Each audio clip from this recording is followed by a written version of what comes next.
Baik saudara, pagi hari ini saya akan sharing berbagi dengan saudara satu pengajaran firman Allah yang pagi ini saya berikan judul menarik suatu pelajaran. Ketika kita menghadapi kesulitan, ketika kita menghadapi yang namanya persoalan dalam kehidupan setiap kita, yang Tuhan izinkan gitu yang terjadi dalam hidup kita, percayalah di balik setiap peristiwa, kesulitan, masalah yang menekan hidup kita, kita harus bisa menarik satu pelajaran. Pelajaran apa dari Tuhan buat kita? Instruksinya apa dari Tuhan buat setiap kesulitan, masalah yang kita hadapi itu? Mari kita baca langsung ayatnya, Amsal pasal 24. Kita sama-sama baca pada ayat yang ke-32, saudara ya. Amsal 24 sama-sama kita baca ayat 32. 1, 2, dan 3. Aku memandangnya, aku memperhatikannya, aku melihatnya dan menarik suatu pelajaran. Saudara, ketika peristiwa apapun yang melanda terjadi di muka bumi ini, saudara ya, tentu kita itu memandang peristiwa itu semua ya. Semua peristiwa yang melanda, kesusahan yang melanda, bencana yang melanda, yang Tuhan izinkan terjadi di muka bumi ini, disadari atau tidak, tahu atau tidak, senang tidak senang, suka tidak suka, ya kita pasti melihat peristiwa itu. Kita pasti bisa memandang musibah yang terjadi. Satu contoh yang paling gampang untuk kita mengerti adalah peristiwa pandemi COVID Corona yang terjadi tahun yang lalu.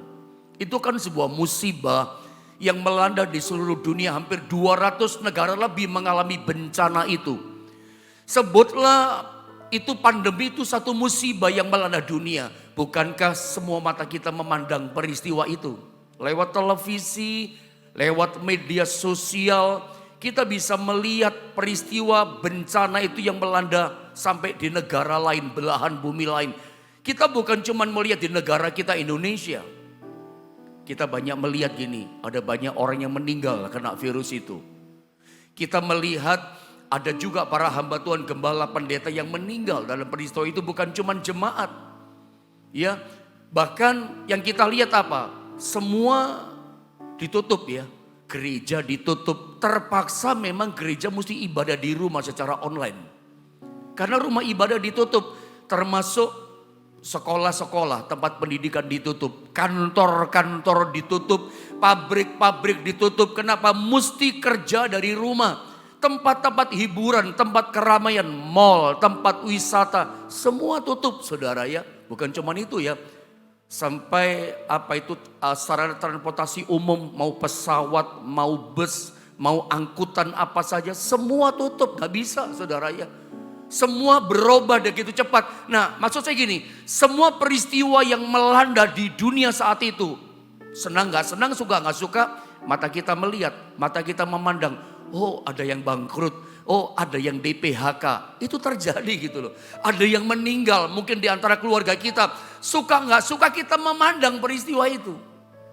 Apa yang kita bisa pelajari sebetulnya dari musibah bencana yang melanda muka bumi berdasarkan Amsal 24 ayat 32. Apa sih berkat dari firman Allah ini? Coba perhatikan sekali lagi ayat ini. Saya mau baca firman ini untuk kita semua. Perhatikan baik-baik. Alkitab katakan begini.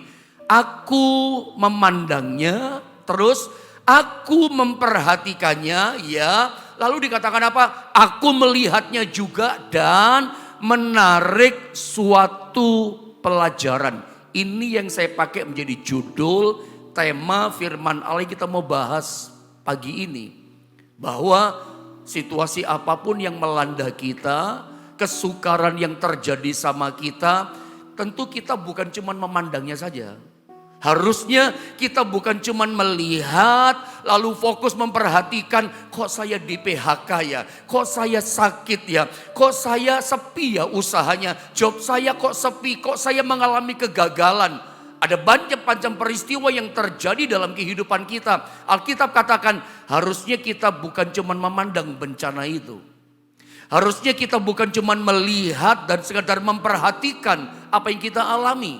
Tapi Alkitab firman Allah pagi ini mengajar setiap kita. Dan kita harus bisa menarik suatu pelajaran. Kalau di dalam terjemahan bahasa Inggris, terjemahan yang lain dikatakan, then I saw and considered it well, I look upon it, dikatakan receive instruction. Rupa-rupanya Alkitab mengajar kita dalam terjemahan ini, apapun yang kita alami, bencana, musibah, karena ujian, pencobaan, kesulitan hidup, penderitaan, kita suka menyebut, aduh bencana saya alami. Harusnya ketika sesuatu apapun yang terjadi, yang Tuhan izinkan terjadi dalam hidup kita, Alkitab ajarkan kita bukan cuma memandang itu masalah.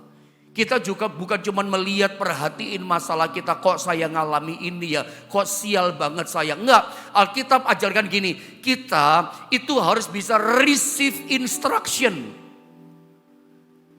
Masalah ini pelajarannya apa yang kita bisa tarik? Ini instruksi apa sih dari Tuhan? Gitu loh maksudnya. Bukan cuma kita memandang, menyesali, lalu kita stres, lalu kita susah. Otomatis hari Minggu kemarin pelajaran firman Allah saya katakan, makin kita pandang masalah kita, makin jadi besar itu masalah. Makin jadi kayak Goliat, makin jadi kayak monster. Makin kita hanya memandang terus, hanya terus memperhatikan masalah kita. Masalah kita tambah hari tambah besar, tambah sulit. Kita tambah kecil, dia masalah kita tambah besar. Makanya ayat ini ajar kita, harusnya ketika kita menghadapi situasi masalah yang terjadi, receive instruction-nya apa dari Tuhan?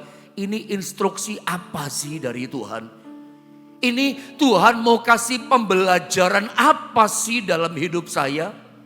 Nah persoalannya banyak orang Kristen, banyak orang yang percaya kepada Tuhan gagal menangkap receive instruction dari Tuhan. Persoalannya banyak anak Tuhan gagal menangkap pelajaran apa ini dari Tuhan. Percayalah, langkah demi langkah kehidupan kita sebagai anak-anaknya Tuhan, setiap hari itu sebetulnya ada pelajaran yang menarik dari Tuhan untuk kita, buat kita. Setiap kesulitan, setiap hambatan, setiap jalan buntu, setiap tantangan kesukaran, Anda mesti menangkapnya gini. Ini ada pelajaran apa sih? Jangan sampai sudah melewati kesulitan, mengalami kesukaran dalam hidup kita, kita nggak menangkap pelajaran apa-apa. Receive-nya nggak ada. Instruksi dari Tuhan kita gagal menangkap. Sorry saya katakan sial banget kita ini. Sudah mengalami kesulitan, nggak dapat pelajaran apa-apa dari Tuhan. Harusnya kita bisa menangkap, harusnya kita berkata begini, ini pelajaran apa ya? Receive instruction-nya apa untuk saya? Sehingga kita makin dewasa. Sehingga tambah hari lewat proses kesulitan, kita hikmatnya bertambah, imannya bertambah, kedewasaan kita dalam Tuhan mau bertambah. Bukan terus kanak-kanak rohani. Ciri-ciri kanak rohani hadapi masalah, ngomel dia. Anak-anak kan begitu kan, gak ngerti, marah dulu, ngomel dulu, berkeluh kesah dulu, nanti baru, loh kok ngalami gini. Kita mesti sadar makin dewasa dalam Tuhan. Tahukah saudara, apa yang membuat bangsa Israel gagal masuk tanah Kanaan? Mereka udah ngalami banyak-banyak macam proses masalah di padang gurun. Mereka sadar ada penyertaan Tuhan tapi gak bisa menangkap penyertaan Tuhan atas bangsa Israel di padang gurun itu sempurna loh. Tiang awan, tiang api menyertai mereka. Tuhan itu selalu menyertai mereka. Selalu always, gak pernah never. Satu kali pun Tuhan gak pernah never tinggalkan mereka. Selalu ada. Ya, haus, gunung batu memancar air. Mereka minta makan, roti turun dari sorga. Minta daging, Tuhan kasih daging. Burung puyuh didatangkan. Tapi setiap kesulitan mereka ngomel, berkeluh kesah. Ngomelnya bagaimana? Kapan nyampe tanah Kanaan? Kapan dia nyampenya? Kok lama sih? Kok banyak masalah sih? Ini kan persoalannya. Inilah yang membuat Israel, Bapak Ibu Saudara, gagal masuk tanah Kanaan. Mereka gak bisa menarik sesuatu apapun di padang gurun. Kebanyakan mereka gagal karena ngomelnya itu. tabiatnya kita ya, kalau hadapi masalah, pengen cepat check out dari masalah. Pengennya cepat keluar dari masalah. Kapan sih setelahnya masalah? Sebetulnya kalau kita mau bertanya, ini pelajaran apa sih? Itu nomor satu loh sebetulnya. Ya semua kita sama sih saudara ya. Semua kita sama. Kalau hadapi masalah ya kapan cepat selesai. Itu kita. Memang itu tabiat kita. Tapi ya harusnya yang pertama adalah, ini pelajaran apa sih dari Tuhan? Supaya kita nggak gagal seperti bangsa Israel. Coba lihat gambar ini, PowerPoint ini saya kasih sama saudara. Sesungguhnya dalam setiap masalah yang Tuhan izinkan terjadi dalam hidup kita, sekali lagi saya mau katakan, pasti di situ ada pelajaran dari Tuhan.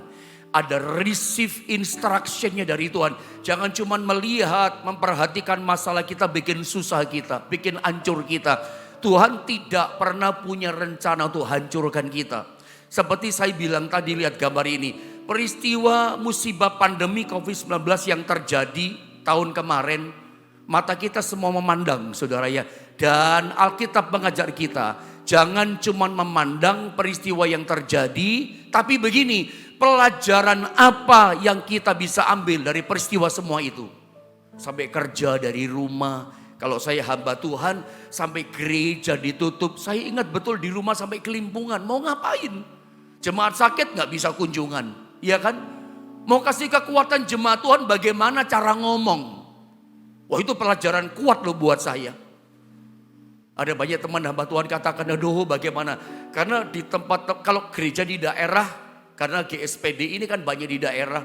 Banyak teman sharing kan, berkata, aduh bagaimana mau ditutup ini gereja? Kalau gereja ditutup, gereja di daerah persembahan juga ditutup kan, saudara, nggak ada kan? Kasihan kan pendeta. Makanya kami pendeta ketika masa pandemi, kalau dulu saya suka bilang sama saudara, saya mengajar tentang iman kepada saudara, mungkin lahir dari sebuah pengetahuan, pembelajaran selama ini. Tapi selesai melewati pandemi, ketika saya mengajar tentang iman kepada saudara, itu pengalaman hidup. Itu sebuah pengalaman tentang iman yang betul-betul terjadi. Saya pribadi dan Anda ngalami kuasa Tuhan langsung ketika justru musibah itu terjadi. Ada satu pelajaran-pelajaran penting yang kita dapatkan dari peristiwa kesusahan yang kita alami tahun kemarin. Ada pembelajaran buat kita. Makanya ketika masa-masa itu terjadi, banyak orang WA ke saya berkata begini, Pak Pendeta, saya di PHK. Ada lagi yang di Surabaya WA chatting sama saya, usaha saya ngalami kebangkrutan. Karena bidang yang dia kerjakan itu memang mati betul pada masa pandemi. Dia berkata kepada saya sebagai hamba Tuhan, Pak Gembala, Pak Pendeta, situasi seperti ini apa yang saya harus lakukan? Jalannya buntu Pak Pendeta. Situasi yang saya alami ini apa yang saya mesti harus kerjakan? Gak ada lagi. Saya ingat pertanyaan ini. Dan saya diingatkan satu ayat. Ketika kita hadapi jalan buntu gak ngerti lagi apa yang kita mesti kerjakan. Ada satu ayat yang pelajaran indah buat kita. Coba lihat Daniel pasal 11 ayat 32b. Apa ayat ini katakan buat kita? Saya ingin sama-sama kita membaca ayat ini saudara ya. Daniel pasal 11 ayat 32b. Sama-sama 2 dan 3. Tetapi umat yang mengenal Allahnya akan tetap kuat dan akan bertindak. Pelajarannya apa? Ketika kita jalannya buntu gitu, ya, dah ada jalan keluar, rasanya gagal dan gagal. Pelajaran apa buat kita? Tujuan Tuhan lewat masalah ini supaya kita semakin mengenal Allah kita. Mengenal Dia secara pribadi. Jadi Tuhan izinkan semua terjadi. Tuhan punya tujuan. Apa tujuannya? Supaya kita semakin mengenal Dia. Jadi kalau hari ini saudara sedang menghadapi jalan buntu, Anda menghadapi persoalan, ingat Tuhan punya tujuan. Pelajarannya apa yang kita tarik? Tuhan ingin setiap kita tuh mengenal pribadinya. Hanya lewat mengenal Tuhan, kita akan tetap kuat dan kita akan bertindak. Kenapa banyak orang hadapi masalah dia kehilangan iman? Lose faith, imannya hilang, imannya hancur. Dia mundur, hilang dari Tuhan. Bahkan pasif. Orang kalau mengenal Allahnya meskipun hadapi masalah, oh dia akan tetap kuat imannya. Bahkan dia akan bertindak. Di tengah-tengah sakit penyakit dia hadapi, di tengah-tengah kesulitan dia hadapi, dia masih bisa telepon orang lain, dia hadapi masalah yang mungkin sama dengan dia. Dia masih bisa kasih kekuatan, bahkan jadi berkat buat orang. Masih bisa mendoakan orang. Kenapa? Imannya tetap kuat. Kenapa imannya tetap bisa bertindak? Karena dia kenal Allahnya. Pengenalan kita akan pribadi Tuhan, dengar baik-baik, itu menentukan iman kita. Ya, pengenalan kita akan pribadi Tuhan itu menentukan cinta kita. Makin kita cinta Tuhan, kalau kita mengenal Tuhan, kita makin bertumbuh. Jadi semua ditentukan pengenalan. Pengenalan akan Tuhan menentukan masa depan kita, menentukan kemenangan kita, menentukan kasih cinta kita kepada Tuhan, menentukan jalan keluar. Kalau orang kenal siapa Tuhannya, dia nggak mundur. Dia tahu Tuhan sanggup tolong aku.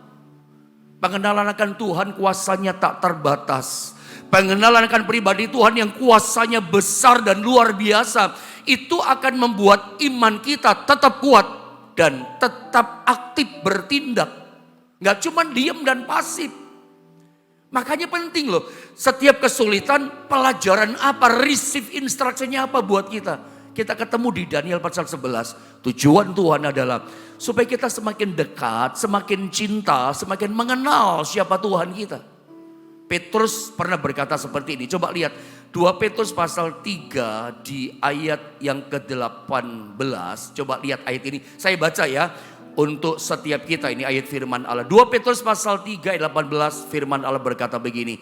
Tetapi bertumbuhlah dalam kasih karunia dan dalam perhatikan pengenalan akan Tuhan dan juru selamat kita Yesus Kristus. Baginya perhatikan kemuliaan sekarang dan sampai selama-lamanya.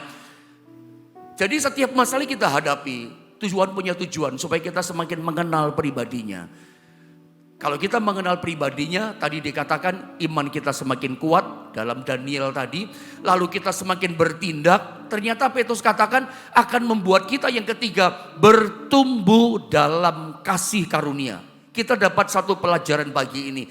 Lewat ujian, musibah, persoalan, jalan buntu, sakit, penyakit kita hadapi. Tuhan punya tujuan supaya kita belajar begini. Semakin mengenal Tuhan. Ketika kita semakin mengenal kuasanya tak terbatas, cintanya kepada kita. Kita kenal dia. Dia gak pernah tinggalkan aku. Pertama, membuat iman kita jadi kuat. Kedua, iman kita tetap bertindak. Gak cuma diem.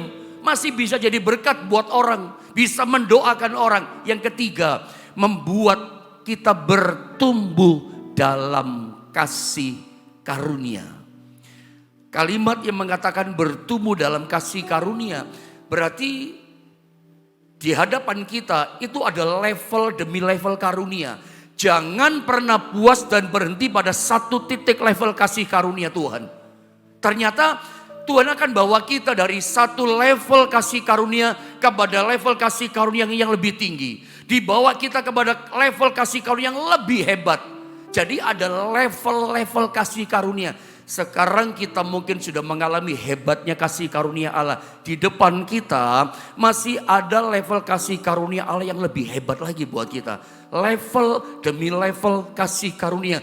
Pengenalan kita akan pribadi Tuhan yang ketiga akan membuat kita bertumbuh dalam kasih karunia Tuhan. Percaya gini, kasih karunia Tuhan makin hebat kita alami. Kapan? Ketika kita hadapi kesukaran. Makanya kalau Anda dapat kesukaran, pelajarannya gini, jangan hanya ngomel. Jangan hanya pikiran kita nomor satu gini, kapan dia selesainya? Kapan dia beresnya masalah saya? Semua pengen beres. Termasuk saya kalau hadapi masalah pengen cepat selesai. Punya persoalan pengen cepat ada jalan keluar. Semua kita begitu. Tapi harusnya secara rohani pikiran kita pertama gini, ini receive instruction-nya apa ya? Ini pasti ada instruksi Tuhan. Ini pasti ada pelajaran dari Tuhan gitu. Dan pelajaran dari Tuhan apa? Ya supaya kita semakin mengenal dia. Karena pengenalan akan Tuhan menentukan iman kita jadi kuat. Menentukan iman kita bertindak. Dan menentukan kita mengalami level-level kasih karunia lebih dahsyat. Jadi orang kalau ngerti pelajaran dari Tuhan. Oh dia makin semakin hebat mengalami namanya kasih karunia dari Tuhan.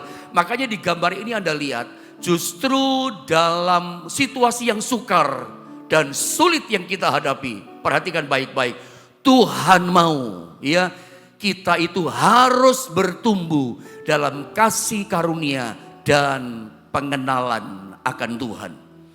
Dan catatan yang penting yang kita pelajari pagi ini yang saya coba sampaikan sama saudara begini saudara ya. Nah ketika kita itu mencoba mengenal Tuhan dan Tuhan itu memimpin kita dengan instruksinya. Setiap hari itu ada pelajaran dari Tuhan. Cuman persoalannya begini, pelajaran dari Tuhan tuh kadang-kadang itu nggak apa ya, maunya kita kan jelas begitu ya peristiwa yang terjadi. Satu contoh ya, ketika kita ngalami peristiwa, ngalami masalah, ada cara Tuhan seperti Abraham. Sebelum musibah terjadi, Tuhan beritahu dulu. Coba lihat gambar ini dulu. Saya mau terangkan di sini beberapa hal sama saudara supaya dapat pelajaran penting kita pagi ini.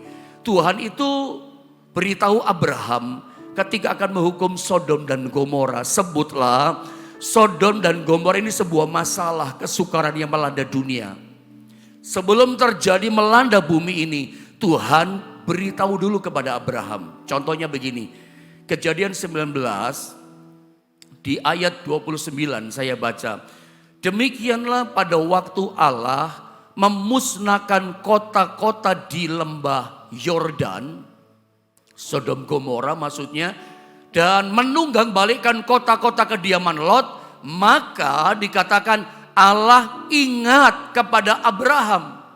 Allah ingat karena Abraham ini sahabatnya Allah, pribadi yang berindu mengenal Allahnya. Allah ingat kepada Abraham ketika ada musibah terjadi dia lakukan di muka bumi. Lalu dikeluarkannya Lot dari tengah-tengah tempat yang ditunggang balikan itu. Ini menarik. Ini contoh pelajaran dari Tuhan buat setiap kita. Ketika sesuatu akan terjadi, masalah, ujian, pencobaan, kesukaran, bisa jadi Tuhan udah beritahu kita dulu. Mungkin lewat firman Tuhan diberitahukan seperti ini. Lewat seorang hamba Tuhan, lewat sebuah nubuat dan macam-macam. Tuhan bisa bicara di hati saudara. Sebelum kejadian Tuhan siapkan iman kita dulu. Diberitahu dulu sama Tuhan. Oh ini enak. Bisa begitu. Tapi yang kedua, bisa jadi itu dirahasiakan sama Tuhan. Peristiwa terjadi seperti ditunda-tunda. Coba lihat kisah tentang Lazarus yang mati itu ya. Dalam Yohanes pasal 11, ketika Maria dan Marta punya masalah, punya kesulitan, yaitu saudara laki-laki mereka bernama Lazarus sakit keras, masih belum mati, masih kondisinya sakit keras. Maria Marta beritahu pada Yesus. Apa yang terjadi? Di ayat Alkitab katakan Yesus gak langsung datang ke Betania. Yesus gak langsung mendoakan jadilah kamu sembuh, tidak. Alkitab katakan ayat yang ke-6 Yohanes 11. Namun setelah dengar berita dari Maria dan Marta Lazarus sakit keras. Setelah didengar berita itu bahwa Lazarus sakit, dikatakan apa? Ia sengaja tinggal 2 hari lagi di tempat di mana dia berada. Jarang-jarang kita ketemu kasus seperti ini. Biasanya Yesus langsung bertindak. Biasanya Yesus langsung datang menolong. Tetapi ini sengaja tinggal 2 hari lagi. Kadang kita hadapi masalah. Ini cara Tuhan, pelajarannya buat kita. Seperti gini, Tuhan diam saja. Kalau yang pertama diberitahu, sekarang gak diberitahu. Tuhan diam saja, gak langsung datang menolong. Ini kan yang bikin kita stres. Ini yang seringkali membuat orang Kristen kehilangan iman. Ya, ini membuat orang Kristen kehilangan apa? Percaya kepada Tuhan. Lalu yang ke-14 sampai terjadi ini. Karena itu Yesus berkata dengan terus terang kepada murid-muridnya. Lazarus sudah mati. Ini yang terjadi saudara. Lalu kita belajar apa dari cerita ini? Kalau kita belajar dari kisah ini, nanti kemudian Yesus datang, Lazarus yang sudah mati 4 hari, tubuhnya sudah busuk, itu dibangkitkan, dihidupkan kembali oleh Tuhan. Apa yang saya mau coba sampaikan sama saudara? Ketika masalahnya semakin ruwet seperti ini, kemuliaan Tuhan semakin besar dinyatakan. Kasih karunia-Nya itu semakin dahsyat. Bukan sakit sembuh, tapi mati, bangkit dan hidup. Lebih besar mujizatnya. Makanya setiap masalah peristiwa yang terjadi, pikiran kita jangan kapan dia selesainya, kapan dia beresnya. Kalau toh nggak langsung beres, lama beresnya, percaya begini, pasti ada satu pelajaran yang lebih besar buat kita. Bahwa kasih karunia Tuhan, kemuliaannya Tuhan itu dinyatakan, diberikan kepada kita lebih besar. Berkatnya lebih besar, mujizatnya lebih besar. Jadi kalau pagi ini ada di antara saudara sedang mengalami masalah, masalahku besar Pak Pendeta, belum selesai juga. Makin rumit nih masalah. Sudah doa saya. Puasa, sudah. Kalau kau mengalami seperti ini, percaya gini. Di balik kesulitan kau hadapi yang begitu lama gak selesai, pasti ada pelajaran di situ. Tuhan ingin saudara semakin mengenal Tuhan. Nanti Anda akan lihat kemuliaannya, kasih karunia-Nya diberikan kepada saudara lebih besar. Bukan cuman sakit sembuh lewat ayat ini, tapi dia dihidupkan dan dibangkitkan. Semakin hidup, semakin luar biasa keadaan saudara. Satu kali dalam peristiwa, setelah Yesus dalam pelayannya di Kaisarea Filipi, dia bertanya sama murid-muridnya, menurut kata orang, siapa aku ini? Coba lihat ayat ini saudara ya. Tujuan Tuhan jelas, setiap peristiwa masalah yang kita hadapi supaya kita mengenal dia. Tarik satu pelajaran, bukan cuma lihat memandang masalah kita. Coba baca ayat ini, saya baca ya. Matius 16 ayat 13 sampai dengan ayat yang ke-15. Saya baca, perhatikan ayat demi ayat dengan baik.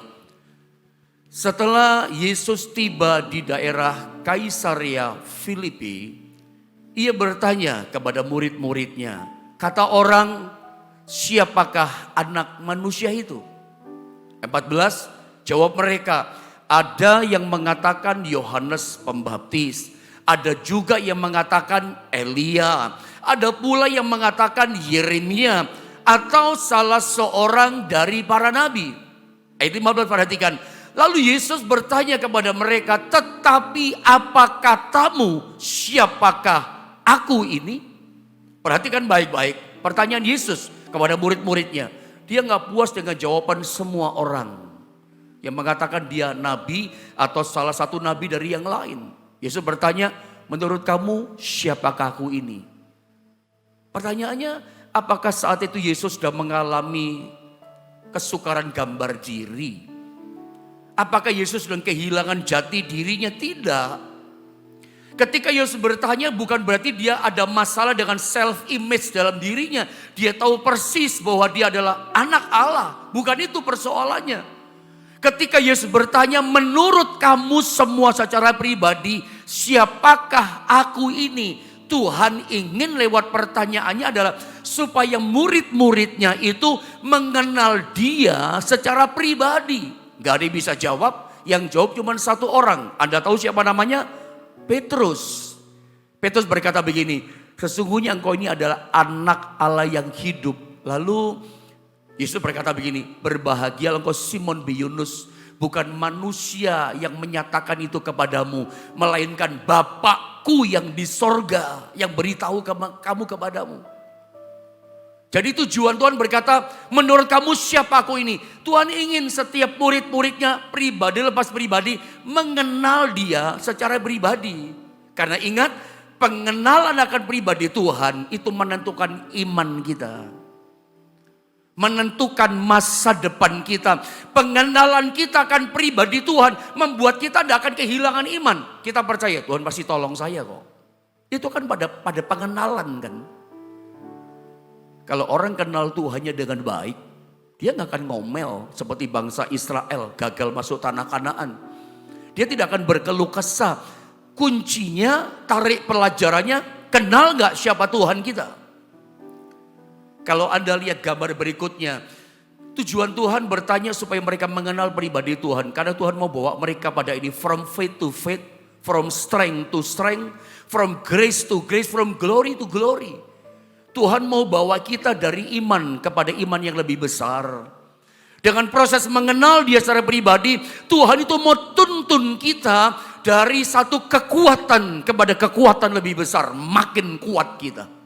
Makin kita mengenal pribadi Tuhan, Tuhan mau pimpin kita dibawa dari satu grace, ke anugerah, kepada anugerah lebih besar, kepada From glory to glory. Dari satu kemuliaan kepada kemuliaan yang lebih besar. Nah, pada titik bagian saat ini saya mau bawa saudara pada kemuliaan yang lebih besar. Percayalah bahwa rancangan Tuhan buat kita, semakin kita kenal Tuhan, Tuhan itu mau tuntun kita dari from glory to glory. Dari satu kemuliaan kepada kemuliaan lebih besar. Itu Tuhan mau bawa kita ke sana. Nah, ketika kita bicara tentang kemuliaan, coba lihat ayat ini. Apa sih kemuliaan Tuhan itu? Lihat Amsal 25 ayat yang kedua, saudara ya. Perhatikan ayat ini. Saya ingin kita sama-sama baca dong ayat ini. Amsal 25 ayat yang kedua. 1, 2, dan 3. Kemuliaan Allah ialah merahasiakan sesuatu, tetapi kemuliaan raja-raja ialah menyelidiki sesuatu. Perhatikan kata kemuliaan Allah. Dalam terjemahan bahasa Ibrani kata kemuliaan disalin dengan kata kabot atau kafot. Kabot atau kafot artinya sama, bobot. Bobot kehidupan ilahinya. Jadi kalau bicara kemuliaan Allah, bobot ini bukan bicara berat badan, bukan berat kilogram, itu bukan. Bobot di sini adalah bobot kualitas kehidupan Allah. Allah kita itu Allah yang berkualitas, Allah kita itu Allah yang berbobot. Makanya disebut kemuliaan Allah. Allah itu berkualitas dalam segala hal. Mau ngomong kasih, mau ngomong kuasa, semuanya berkualitas untuk kita. Tetapi yang menarik, Salomo mendapat hikmat Roh Kudus yang luar biasa.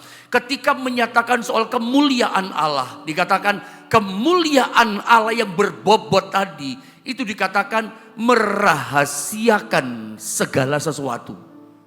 Aneh ya, kemuliaan kok merahasiakan.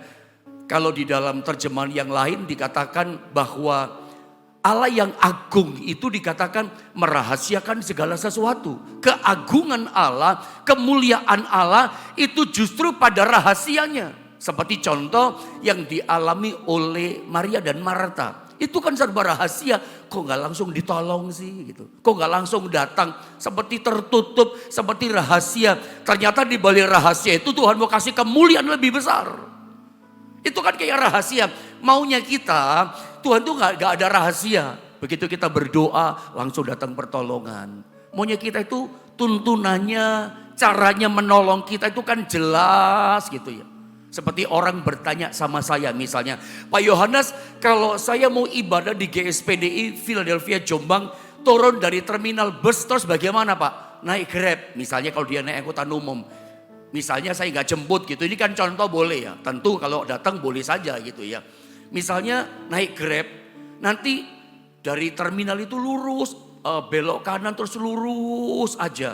Nanti ada kayak beringin di pertengahan kota Jombang. Itu ikuti putaran lurus lagi, saya katakan. Lurus nanti ada gang yang pertama belok kiri. 150 meter atau 100 meter belok kiri lagi. Lurus nanti kira-kira 400 meteran. Di sebelah kanan itu gereja GSPD Jombang. Sorry ya, maunya kita kayak begitu kan. Ketika kita berdoa dan Tuhan tuntun kita. Maunya kita Tuhan tuntun kita, pimpin kita itu jelas kayak gitu. Alamatnya, langkah demi langkah, maunya gitu kita. Tapi ingat ya, keagungan Tuhan, kemuliaan Tuhan itu kadang-kadang merahasiakan sesuatu. Bersifat rahasia. Kok gak ditolong-tolong sih? Kapan sih Tuhan? Kita rasanya gelap. Kita gak tahu apa-apa. Tapi di situ ada pelajarannya. Ada tuntunan Tuhan. Kenal Tuhanmu dalam kemuliaannya. Bahwa di balik yang kita gak ngerti serba rahasia itu. Di situ Tuhan mau kasih kemuliaan yang lebih besar. Bukan Lazarus yang sakit sembuh, bangkit dan hidup. Itu kan lebih besar. Berkatnya lebih besar, mujizatnya lebih besar, iman Anda tambah kuat. Iya kan? Anugerahnya lebih kuat juga. Kasih karunia kemuliaannya lebih kuat dan lebih besar. Asal kita bisa sampai sana, asal begini, tidak ngomel. Asal kita nggak bersungut-sungut. Orang tidak akan ngomel bersungut kalau dia kenal siapa Tuhannya. Imanmu tetap teguh. Percaya rencana Tuhan itu ajaib buat kita. Walaupun kadang bersifat rahasia. Kita gak ngerti. maunya yang jelas kita, tapi kita nggak ngerti. Tapi di balik itu ada sesuatu yang besar. Saya kunci dengan satu ayat lalu selesai. Saya baca langsung lalu kita berdoa ya. Yeremia 33 ketiga dikatakan begini, berserulah kepadaku. Jadi kalau ngalami masalah yang rahasia, apa sih maksud Tuhan kayak gini, kok saya nggak ngerti. Anda tanya sama pendeta, pendeta pun nggak jawab, saya pun nggak berani jawab, sok saya tahu gitu. Saya pun nggak ngerti rahasia. Kalau Anda menghadapi yang buntu rahasia, berserulah kepadaku kata Tuhan, berdoalah. Kalau kita berdoa, pasti ngalami ini nanti ujungnya. Maka aku akan menjawab engkau dan akan memberitahukan kepadamu, lihat ini, hal-hal yang besar dan yang tidak terpahami, yakni hal-hal yang tidak kau ketahui. Dia berikan hal yang besar yang tadi kita nggak tahu, yang tadi kita nggak ngerti, maunya ngomel nggak jadi. Tapi setelah kita ditunjukkan Tuhan, ternyata hal yang besar Tuhan kasih sama saudara. Anda cuma bisa menangis, Anda cuma bisa terkagum di balik pengenalanmu akan Tuhan. Rencana Tuhan yang ajaib yang besar itu jadi atas saudara. Akhir kata saya mau katakan, setiap kesulitan yang melanda hidup kita Tuhan izinkan terjadi. Bukan cuma dilihat itu masalah, bukan cuma diperhatikan fokus kita. Tarik satu pelajaran. Pelajarannya apa? Aku harus makin mengenal Tuhan. Ini pasti ada instruksi dari Tuhan. Kenal Tuhanmu, menentukan imanmu, menentukan kasih karuniamu, menentukan anugerahmu. Dan kemuliaan Tuhan, berkat Tuhan besar dinyatakan atas saudara. Mari kita sama-sama berdoa.